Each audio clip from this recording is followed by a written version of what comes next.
ఇన్నాళ్ళు పాకిస్తాన్ ఒక పిరికి దేశం అనుకున్నాం, కానీ వాడు అంతకు మించిన ఒక ద్రోహం అని ఇవాళ ప్రపంచానికి అర్థమైంది. యుద్ధాన్ని ఆపుతామని అమెరికా కాళ్ళు పట్టుకొని ఇటు ఇరాన్ దగ్గర మేము మీ రక్షకులమని నమ్మించి మధ్యవర్తి సీట్లో కూర్చున్న పాక్ ఇప్పుడు చేస్తున్న పని ఏంటో తెలుసా? ఇరు దేశాల మధ్య ఉన్న చిన్నపాటి శాంతిని కూడా చిన్నాభిన్నం చేస్తుంది. ఒక బ్రోకర్ లాగా వ్యవహరిస్తూ ఇటు అమెరికా ప్లాన్లని అటు ఇరాన్ వ్యూహాలను ఇటు చేరుస్తూ యుద్ధాన్ని మారుస్తూనే ఉన్నారు. అసలు పాక్ ఆడుతున్న ఈ డబల్ గేమ్ వెనుక ఉన్న భయంకరమైన నిజాలేంటి ఈ వీడియోలో చూద్దాం. ఒక నిజాయితీ గల మధ్యవర్తి అయితే ఇజ్రాయెల్ లాంటి పవర్ఫుల్ దేశాన్ని అనవసరంగా గొడవలోకి లాగాడు. కానీ పాక్ ఏం చేసిందో తెలుసా? శాంతి చర్చలు మొదలైన గంటల వ్యవధిలోనే ఇజ్రాయెల్ పై విషం చిమ్మింది.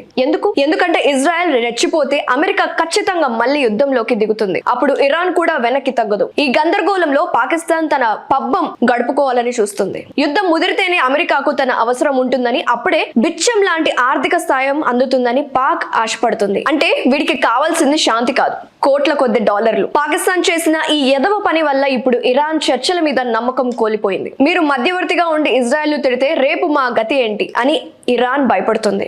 అటు అమెరికా కూడా మా మిత్ర దేశాన్ని తిట్టే దేశం మేము మధ్యవర్తిగా ఎలా నమ్ముతాం అని వెనక్కి తగ్గుతుంది. అంటే ఒక మంచి అవకాశాన్ని పాక్ తన బుద్ధితో నాశనం చేసింది. పాకిస్తాన్ కపట బుద్ధి వల్లే ఇవాళ ఇరాన్ మళ్ళీ యుద్ధం వైపు వెళ్తుంది. అగ్రరాజ్యం తన యుద్ధం నౌకలనే రెడీ చేస్తుంది. పాకిస్తాన్ ఇక్కడ ఒక మధ్యవర్తిలా కాకుండా ఒక డబల్ ఏజెంట్ లా కూడా వ్యవహరిస్తుంది. అమెరికా దగ్గర ఒక మాట, ఇరాన్ దగ్గర మరో మాట చెబుతూ ఇరు దేశాల మధ్య ఉన్న చిన్నపాటి నమ్మకాన్ని కూడా తుంచేస్తుంది. అమెరికా పంపిన ప్రతినిధి జేడి వాన్స్ కు తెలియకుండా ఇరాన్ కు రహస్య సంకేతాలు పంపుతూ యుద్ధాన్ని రెచ్చగొడుతుంది. పాకిస్తాన్ చేస్తున్న ఈ డ్రామాను ఇజ్రాయెల్ నిఘా సంస్థ మొసాద్ ముందే పసిగట్టింది. అందుకే ఇజ్రాయెల్ ఏకంగా బహిరంగ ప్రకటన చేసింది. పాక్ ఒక విషపూరితమైన పాము, వాడి నమ్మటం అంటే మృత్యువుని ఆహ్వానించడమని హెచ్చరిస్తుంది. ఇజ్రాయెల్ అన్న మాటను నిజం చేస్తూ పాక్ మంత్రి ఆసిఫ్ ఇజ్రాయెల్ పై విషం కక్కి తన అసలు నిజాన్ని నిరూపించుకున్నాడు. అంతర్జాతీయ దౌత్య చరిత్రలో పాకిస్తాన్ అంత దరిద్రమైన మధ్యవర్తి మరొకటి లేదు. ఒక మధ్యవర్తిగా ఉండి ఒక దేశాన్ని క్యాన్సర్ అని తిట్టడం ఏంటి? వీడి వల్ల ఇప్పుడు కాల్పులు విరమణ ఒప్పందం ముగిసే ప్రమాదం వచ్చింది. దానికి మొదటి ముద్దాయి పాకిస్తానే అవుతుంది.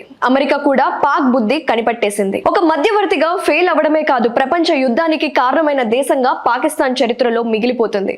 వీడి వల్ల మనుషుల ప్రాణాలు పోతున్నాయి. ప్రపంచ ఆర్థిక వ్యవస్థ అతలాకుతలం అవుతుంది.